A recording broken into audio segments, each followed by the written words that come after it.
What's up, everybody? Welcome to Weiss Action. I'm your host, Aaron Weiss, alongside the Duchess of Decatur, Erica Jane Weiss. Hello, everybody. I don't know why. I thought there would be a bigger hello. There usually is. We usually have some cute banta. Yeah, there really is. So... This is Chamber of Secrets, and sorry it's a little late, folks. We meant to post it yesterday, but we haven't even recorded it until today, so... And sometimes that's just how the cookie crumbles. I had a lot of grad school, we had friends over, so we had to clean, you know the way it goes. Yup.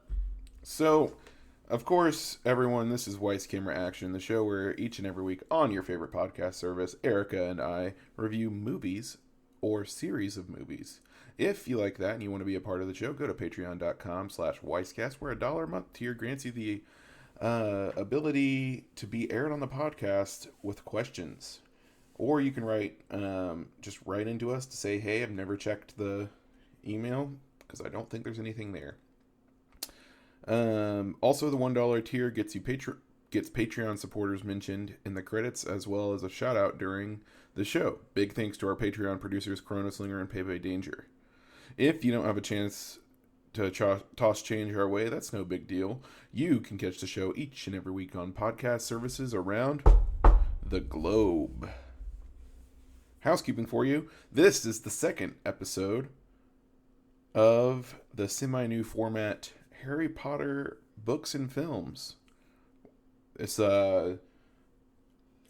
I think what I mean is that we're comparing them instead of doing our normal solely. So what am I trying to say? Yeah, solely movies. Instead of doing that, we're doing movies with a little hint of books. Also, in case you missed it, Weisscast is back in a new format with brand new co-hosts. Emphasis on the s. And we will be back on Monday as well. Let's just jump right into some fun facts. First, Tom Felton forgot his line when Draco sees Harry disguised as Goyle, so he improvised, I didn't know you could read. Which is hilarious. That just came out of Tom Felton's brain, and they're like, yeah, we're keeping that. Shirley Henderson, who portrayed Moaning Myrtle, is the oldest actress at the age of 37 to portray a Hogwarts student. Which, I don't want to be mean, but she's supposed to have, like, a little crush on Harry. And Harry is, 12. So that, I do have an issue with that. Yeah, it's really weird, especially, like, we'll get to it, no future spoilers, but in later books it becomes even weirder. Yeah, for real. Later movies as well. Let's see. Shorter ones. 14 Ford Anglias were destroyed to create the scene where Harry and Ron crash into the Whomping Willow. Seems like a waste of cars. Sure does. Nurses were drafted into the production when an outbreak of head lice occurred amongst the young cast. Aww, little children getting lice. Full-size models replaced the cast members in scenes where their characters could have been petrified. I actually did know that. I remember always wondering why Emma Watson looked so weird when she was petrified. I was like, that doesn't even look like Emma Watson, and it's because it was like a wax figure, like a Madame Tussauds style wax figure. That makes so much sense. Yeah. And last but not least, in the UK, this became the first movie to achieve 1 million DVD sales in its first weekend. Good old DVDs. R.I.P. So those were some fun facts for you. I think we can get right into the summary. So let's just hop right in. Today we're reading from the Wikipedia summary as opposed to the fandom wiki. While spending the summer at the Dursleys, 12-year-old Harry is visited by a house elf named Dobby. He warns that Harry is in danger and must not return to Hogwarts. Harry refuses, so Dobby magically ruins Aunt Petunia and Uncle Vernon's dinner party. A furious Uncle Vernon locks Harry into his room in retaliation. The Ministry of Magic immediately sends a notice accusing Harry of performing underage magic and threatening dismissal from Hogwarts. Ron Weasley and his brothers, Fred and George, arrive in their father's flying Ford Anglia and rescue Harry, taking him to the Weasley home. Harry and the entire Weasley family travel to Diagon Alley for school supplies. Also, this is kind of glossing over one of the most iconic lines in this movie. Yes. When Mrs. Weasley confronts Harry, Ron, Fred, and George when they come home in the flying car. And she says, "Where have you been?" And it's so iconic. "Bed empty, no notes card gone, you could have died." I just felt like that needed to be mentioned because that's like our second introduction to Mrs. Weasley, but the first time we see her angry. And it's good stuff. Very iconic. Yeah, and also it's glossing over the introduction of flu powder, which is how they travel to Diagon Alley. And when you use flu powder in the wizarding world, you get a handful of this powder, and you have to go into or near a fireplace, and you just, kind of throw it down, kind of like on yourself, like on the ground, and you say exactly where you want to go. You have to say it very clearly, and the Weasleys make this abundantly clear, and Harry still misspeaks, and instead of saying Diagon Alley, he says diagonally, and he basically goes diagonally across from Diagon Alley. It's kind of what happens. Yeah, he's in like the darker part of the wizarding world in London. So yeah, they kind of glossed over that. So anyways, they run into Hermione and meet Lucius Malfoy, father of Harry's nemesis Draco, and also Gilderoy Lockhart, a conceited autobiographer and adventurer who is the new Defense Against the Dark Arts professor. At King's Cross Station, Harry and Ron are unable to enter Platform 9 3/4 and miss the Hogwarts Express. They fly Mr. Weasley's car to Hogwarts, crashing into the Whomping Willow on school grounds and damaging Ron's hand-me-down wand. The car then escapes into the forest. And I'm going to add in a couple of sentences right. here. This is the first time that they are threatened with expulsion. It happens a few other times, but this is the first time that both Snape and Dumbledore are like, yeah, this is like a grounds to get kicked out of the school. And McGonagall's like, well, they're in my house and I kind of like them. So they should stay.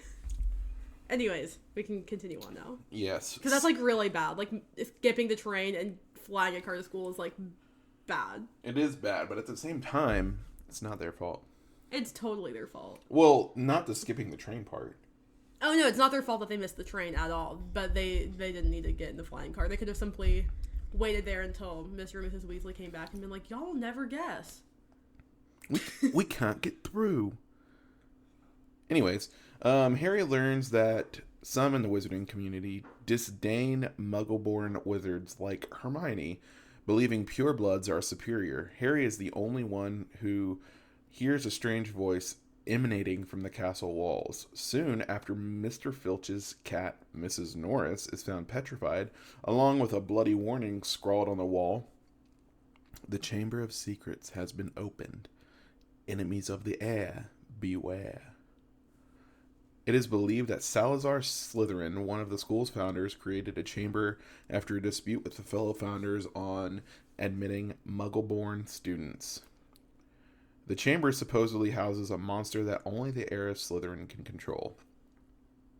During a Quidditch game, a rogue bludger strikes Harry, breaking his arm. Lockhart blunders an attempt to repair it, sending Harry to the hospital overnight. Oh, he doesn't just blunder it.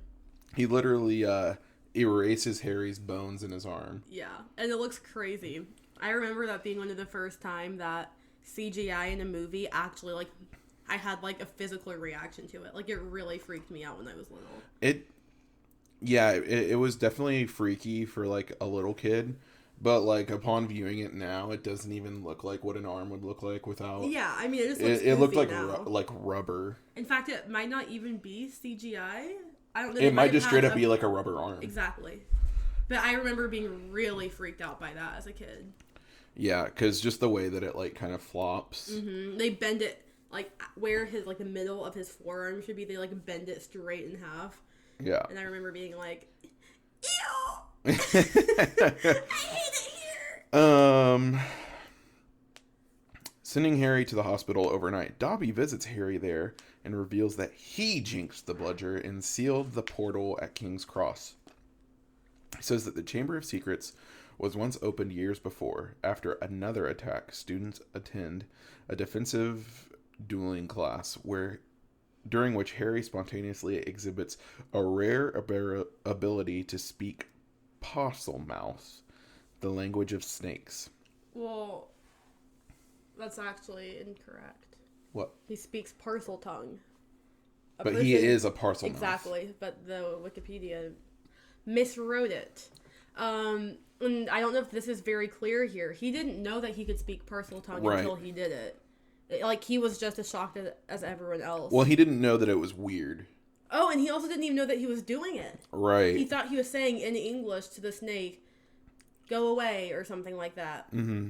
And he was speaking in parcel tongue, and everyone else heard him speaking parcel tongue, which is a whole different language, but he didn't know. Right, and like he said, or like we said, he didn't know that he was doing it, but also once he figured out that he was doing it, he didn't realize that it was weird or strange. He thought that it was a pretty common ability for wizards, because I mean, if you think about it, he's only known he's been a wizard for like a year, and so he still has no idea of the wizarding world. Pretty much. Like, he had spoken to a snake before at the zoo last year, so he probably was like, oh, I don't know, I guess I just talk to snakes, that's cool. Do you do that too, Ron? Like, he had no idea. It was a weird thing. Anyway. Yeah.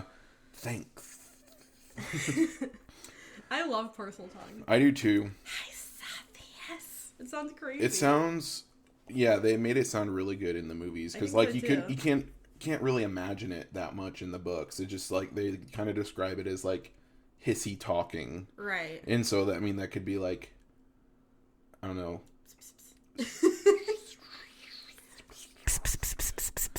Yeah, but it sounds way cooler in the movies. I hope that was really loud in all the listeners' ears. Harry, Ron, and Hermione suspect Draco is the heir, given his hostility towards Muggleborns. Hermione secretly brews Polyjuice Potion, allowing Harry and Ron to impersonate Draco's lackeys, Crabbe and Goyle. They learn that Draco knows nothing about the heir. Meanwhile, Moaning Myrtle, a ghost that haunts the girls' bathroom, shows the trio a diary left in her stall. It belonged to Tom Riddle, a student who witnessed another student's death during the chamber's previous opening. Riddle's unconsciousness within the diary claims to Harry that Hagrid was responsible.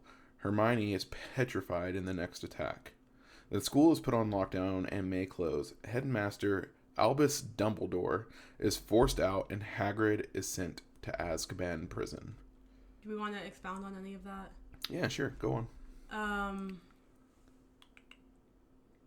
Okay, so the Tom Riddle that lived within the diary didn't just tell Harry that it was Hagrid. He, like, takes Harry back 50 years into a very vivid memory of it being Hagrid. Like, Harry can visually see everything that's going on as if he is there. So it's a pretty cool scene how it's done. Like, we get to see Dumbledore 50 years younger. We get to see Hagrid 50 years younger. So it's like, it's cool in that way. And also we first get to see Hagrid's pet spider.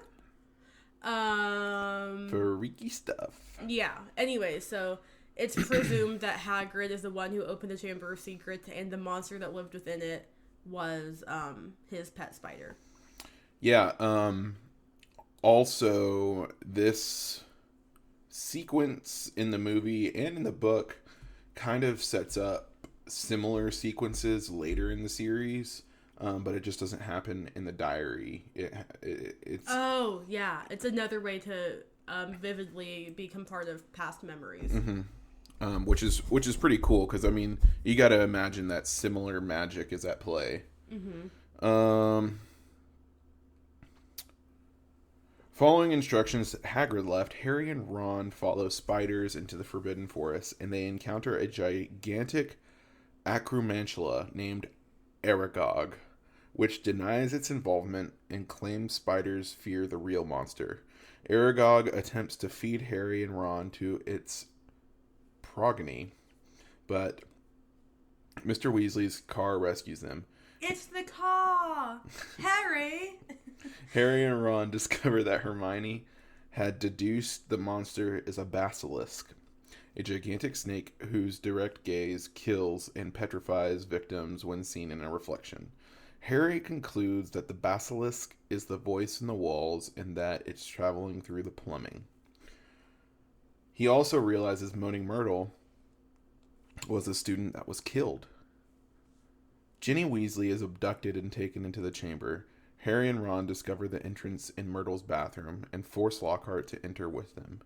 Lockhart confesses he is a magically incompetent fraud and attempts to erase the boy's memories using Ron's damage wand. The spell backfires, obliterating his own memory and causes a rock fall, separating Ron and Harry. Harry proceeds to the chamber and finds an unconscious Ginny. A manifestation of Tom Riddle reveals that he is Lord Voldemort and the heir of Slytherin. He previously opened the chamber and framed Hagrid. He has been using the diary to possess and control Ginny, who had been behaving strangely. He then unleashes the basilisk. Dumbledore's Phoenix Fawkes arrives, bringing Harry the Sorting Hat. Fawkes blinds the basilisk, and Harry pulls the sword of Godric Gryffindor from the Sorting Hat. He slays the basilisk, but is poisoned by its venom. As Riddle taunts the dying Harry, Fawkes's tears heal Harry. Harry stabs Riddle's diary with a basilisk fang, destroying it and Riddle, and reviving Ginny. Which, it's really cool in the movie when Harry is fighting the basilisk. I always love that sequence of him having to, like, go back and forth between, like, fighting Riddle and, like, learning more about Riddle and then trying to go check on Ginny, and then the basilisk is coming out and he has to fight him. I feel like he's kind of going back and forth doing all those things at the same time. And it's like a really cool sequence, I think. I really like that part. It is really cool.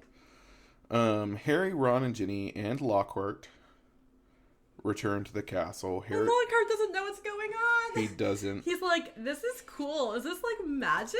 Is this magic? I love it. Like, he has no idea about anything because his memory is gone. Harry gives the diary to Dumbledore, who is curious about it. Lucius Malfoy bursts in, furious that Dumbledore returned. He is accompanied by Dobby, who is the Malfoy's slave and was working to protect Harry. Harry realizes that Lucius slipped the diary into Ginny's cauldron when in Diagon Alley to open the chamber. Harry tricks Lucius into freeing Dobby from servitude. Lucius attempts to attack Harry, but in revenge, but Dobby magically deflects him. And this is another very iconic part of the movie. Yeah, like, this is literally the first time that you even hear the words, or almost hear the word Avada Kedavra uttered. Whoa, okay, that's true. And that's something I didn't notice until pretty recently watching the movies, that Lucius literally raises his wand towards Harry and says, like, Avada, and then he gets blown away by Dobby. He was literally going to kill Harry on Hogwarts grounds for freeing Dobby. But I would say the way that Dobby is freed, just that, so Harry, the only way to free a house elf is to remove or not to remove any clothes, that's funny, is to give a house elf clothes. And so, Harry puts his sock into the diary, gives the diary to Lucius Malfoy, knowing Lucius Malfoy would be like, I don't want this, here, Dobby, take it. And then Dobby opens it to see that there's a sock inside. So Lucius unknowingly gives Dobby clothes. And the way Dobby reacts is, like, his face lights up, like, his ears perk up, like, you can see him just, like, really get excited. And he says, Master has given Dobby a sock. Dobby is free. And it's like such a sweet moment. I feel like Harry did like something really big for Dobby. And I just feel like that's always a moment that sticks out to me. And I feel like that's a line that people quote a lot. Mm-hmm. Yeah. Master has given Dobby a sock. Dobby is free. The petrified students are cured. Gryffindor wins the House Cup again. Hagrid is released. Lockhart is confined to St. Mungo's Hospital for magical maladies and injuries. And Harry returns to Privet Drive in high spirits.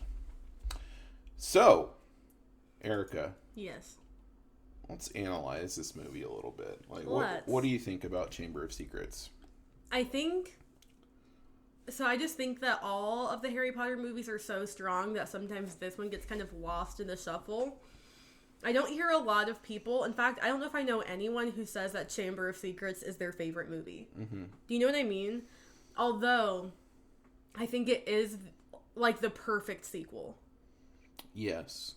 I, like, Harry, like, the layout of it is perfect because it really builds on the information we already have from the first book, but it also gives us so many new characters and so much new information about the magical world. We learn more about Harry, and he still gets to have that progression of believing that the wrong person is actually the heir of Slytherin. Just like in the last movie, he had the wrong person who he thought was going after the Sorcerer's Stone. So there's that same kind of trope and that same kind of storyline. And then he gets to confront Voldemort and fight Voldemort and win again. So I think in that way, it really is a perfect sequel because it feels very fresh, but it also feels familiar.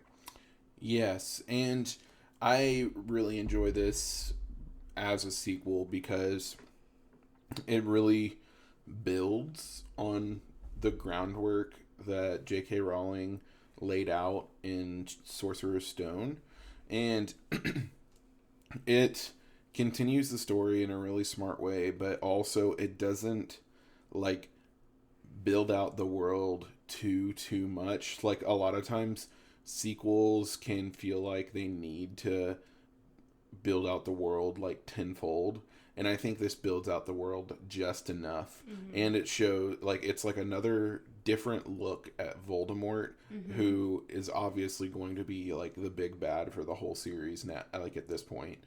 And I think it does a lot for developing all of the characters and furthering the story without making anything feel like filler. Yeah. And honestly, I mean, the same can be said for the books, but I'm right there with you that I don't know anyone whose favorite Harry Potter movie is Chamber of Secrets. I will say, like Erica was saying, like they're all so good. Some of the other ones just outshine this one, especially like, I mean, you got to think of Deathly Hallows Part 2, yeah. Azkaban, yeah. Like those are just so solid, but I still think this is good and possibly even better than the first. Yeah, it's hard for me to decide if I would think that this one is better than the first or not, because I think the first one has even more of a nostalgic value than the second one does. Like how I was saying in the last episode, the first one hits on Halloween, it hits on Christmas, and it hits on like the kiddie, quirky, like kind of gimmicky magic, if that makes any sense. This one still hits on that kiddie, quirky, gimmicky magic, but there's not really a Halloween scene, and the Christmas scene is the day that they use the Polyjuice potion. That's Christmas. Right. And you don't even know it's Christmas. So I feel like... Or you forget it's Christmas. I guess that's what they definitely mention it, but it's like... And Draco finds a present that he steals. So I guess like there's like little hints that it's Christmas, but it's not like the prime thing that's happening in that scene. And I don't know why those would be reasons that I like the first movie better. Just because it's more Christmassy. Like, that's so stupid. But, no, I think I would still... Okay, not that we're even at rankings yet. Let me not get there yet. Yeah. Regardless, though, I think it is... like such a perfect follow-up to the first movie. You know, I think that if they had just jumped right into something like Prisoner of Azkaban, it might have been a little too much so quick. But this is the perfect sequel to me. Also, something else we should mention is that it's the same director as the first movie. Yes, which... So the vibe is very much the same. Right, and I think in the first 4 movies, they had 3 different directors. Mm-hmm. And then from 5 on... It's the same director. It's the same. On. Yeah. Yeah. So, I guess, I don't know why, I understand why the director that they had was the first 2 movies, because before Harry Potter, he was famous for the Home Alone movies. And you kind of see that, you kind of see his filmography in these first 2 movies. Yeah. Like, you see the kind of mischievous kid side, taking on big bad adults, and they're only kids. Yeah, you know? exactly. Yeah. And very whimsical. Those, Home Alone is very whimsical, and so is the first 2 movies. And actually, recently he was interviewed and said he would love to direct the play Harry Potter and the Cursed Child. Like directed to like a film, right? Yeah. Adapt the play into the film, which would be really cool. Yes, I agree.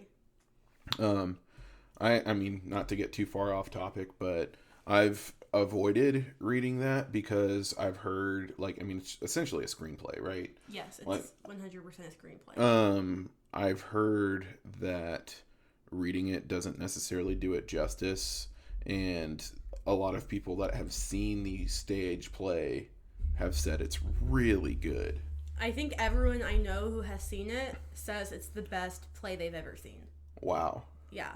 And as far as Harry Potter books go, if you think of reading the screenplay as reading a Harry Potter book, it's easily the worst.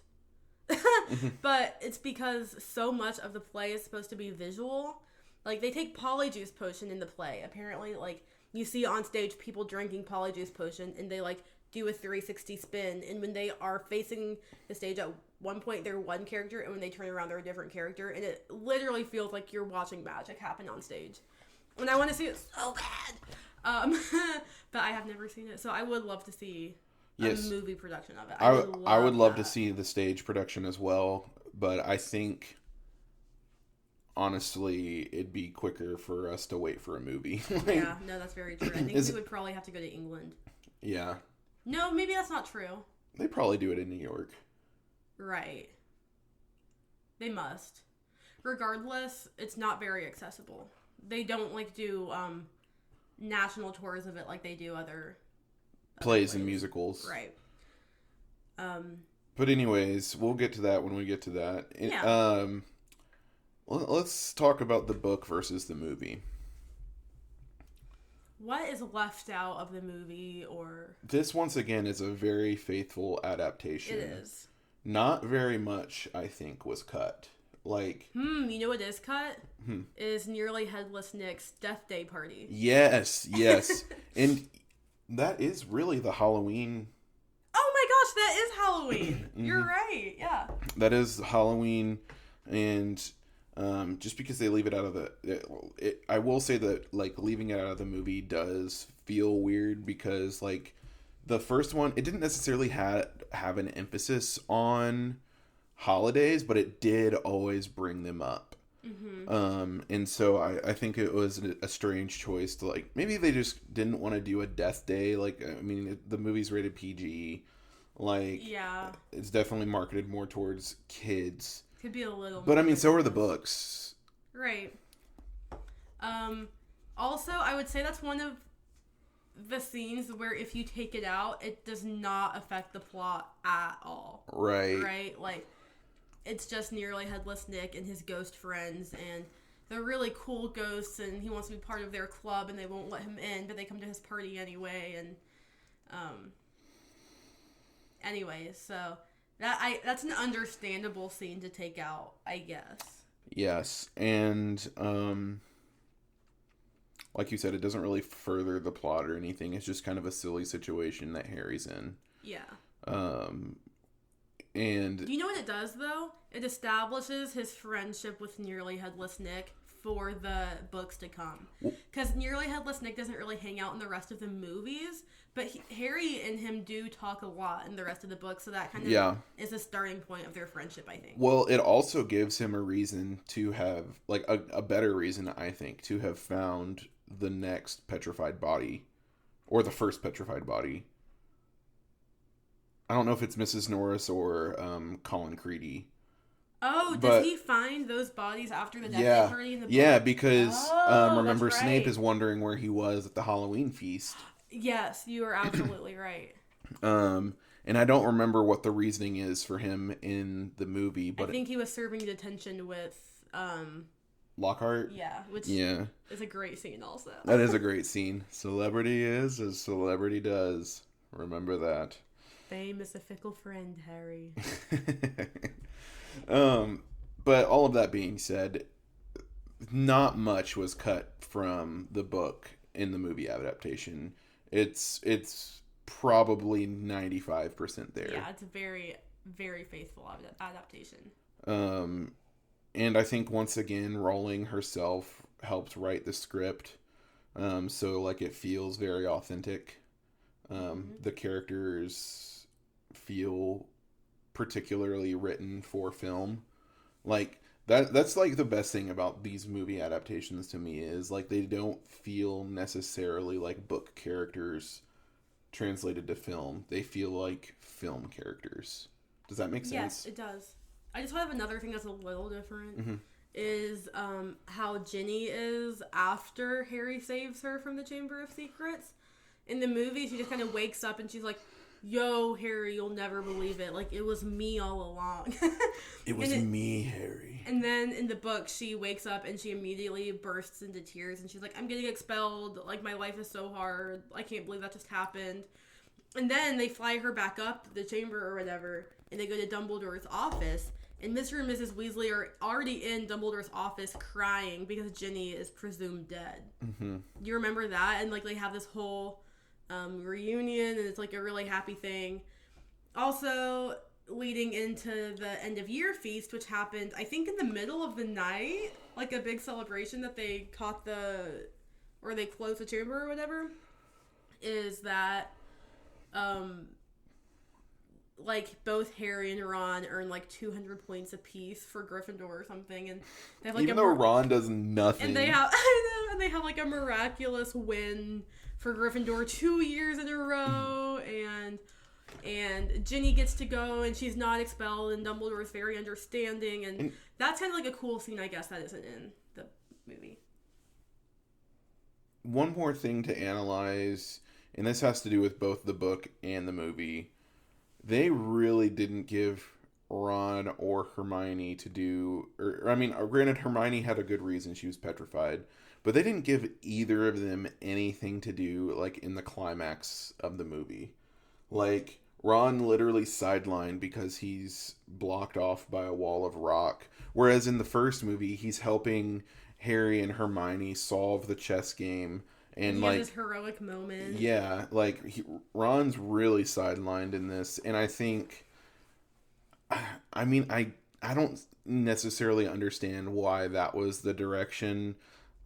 Like, I feel like he didn't need to be sidelined. That's what I'm trying to say. I agree. It would have been cool for him to get to, maybe, I don't know. I think especially because it was Ginny in there, it was his sister. I feel like it would have been important for him to get to go help out with that.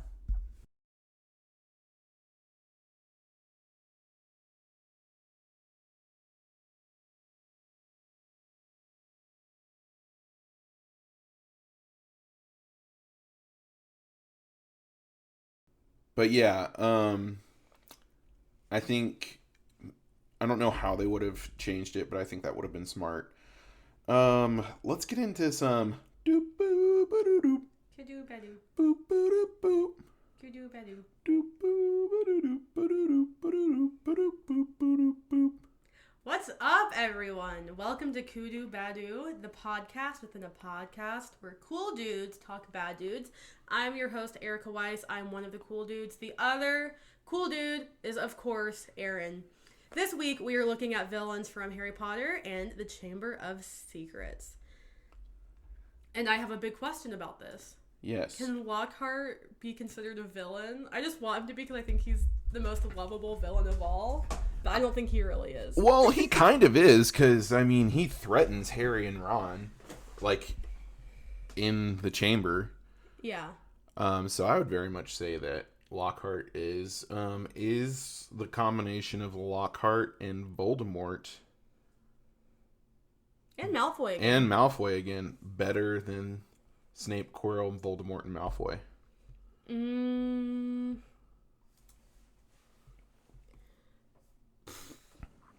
That's tough. Malfoy becomes even worse in this one, I would say. This is the one where he's not just a little punk, he's a racist little punk. Yeah. So that's like, a whole nother layer. I would go on ahead and say yes. I think Quirrell was not the best villain. But he's really bad. Are we rating it in terms of likable villains or in how bad they are? Because I don't think Lockhart is as bad as Quirrell. Lockhart wasn't in cahoots with Voldemort. You're right, but I just don't know how we're ranking them, is the thing. If we're ranking them in terms of just who we enjoyed watching. I think enjoyed watching. Okay, then it's got to be Lockhart. Yeah. It'll be hard to beat Lockhart for me. I think he's really enjoyable. Lockhart, good old Voldy,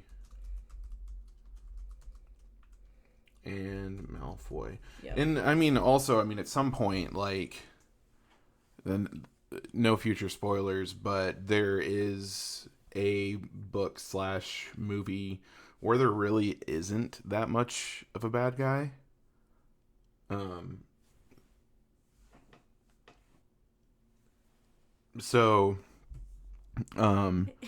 and I were just, for the listeners, we were just holding up numbers to see if we were thinking of the same book or movie. We were not.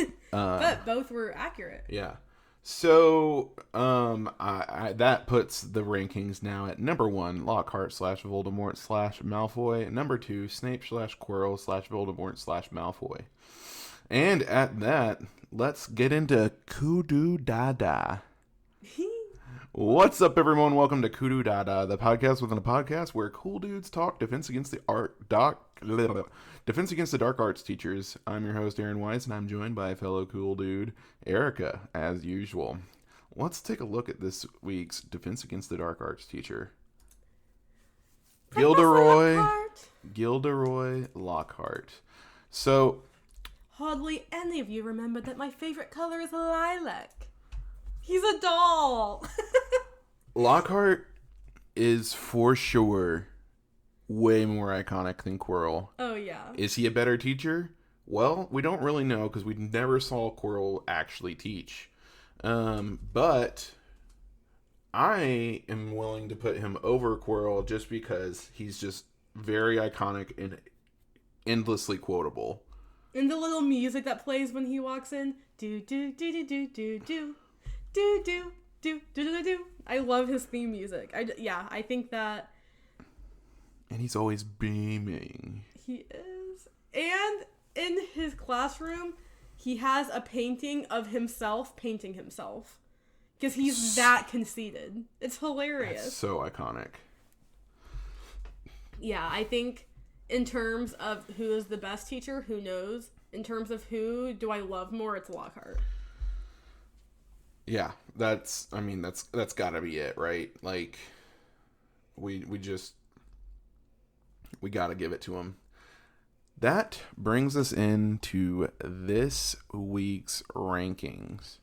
Last week we rated Harry Potter and the Sorcerer's Stone 8.25 for the movie and 8.75 for the book.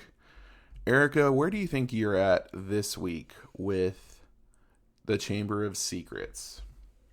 I ranked them both so high last time.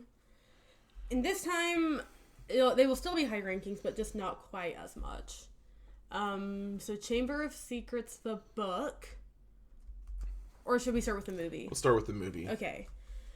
I'll give it a...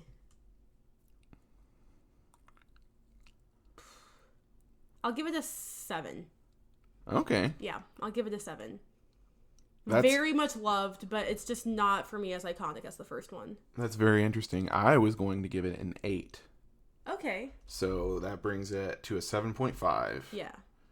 Nice 7.5. And the book...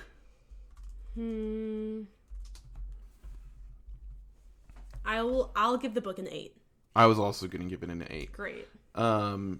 It's kind of funny. I did give this a lower ranking, even though I talked very highly of it. I think last week I gave it an 8.5, gave the movie an 8.5, and I only gave this one an 8. Even though I think, like, my own ranking,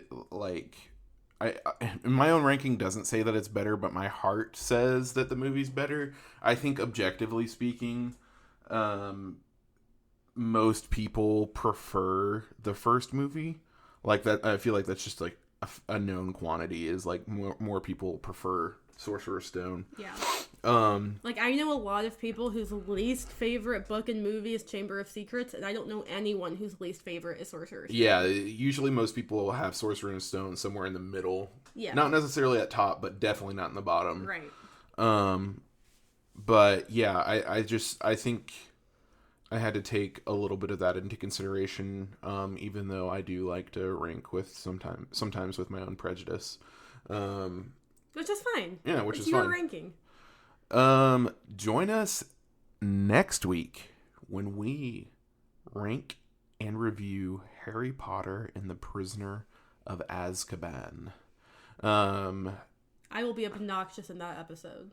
I might be as well, because we both love that. Yeah. Spoilers, it's probably going to hold number 1.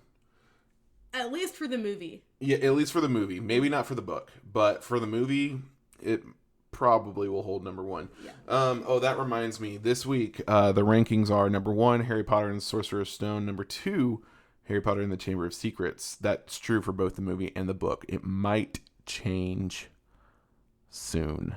I, of course, have been your host, Aaron Weiss. You can catch me on Instagram and Twitter at The Weiss is Right. Follow Weisscast on Instagram and Twitter. Erica, where can the good people of the internet find you? You can find me primarily on Instagram. My handle is erica.j.weiss. You can also find me on Twitter, where I'm a bit less active, at _lavenderica. And that concludes this week's Weiss Camera Action. Stay tuned. We will be returning to the Wizarding World soon. Toodles.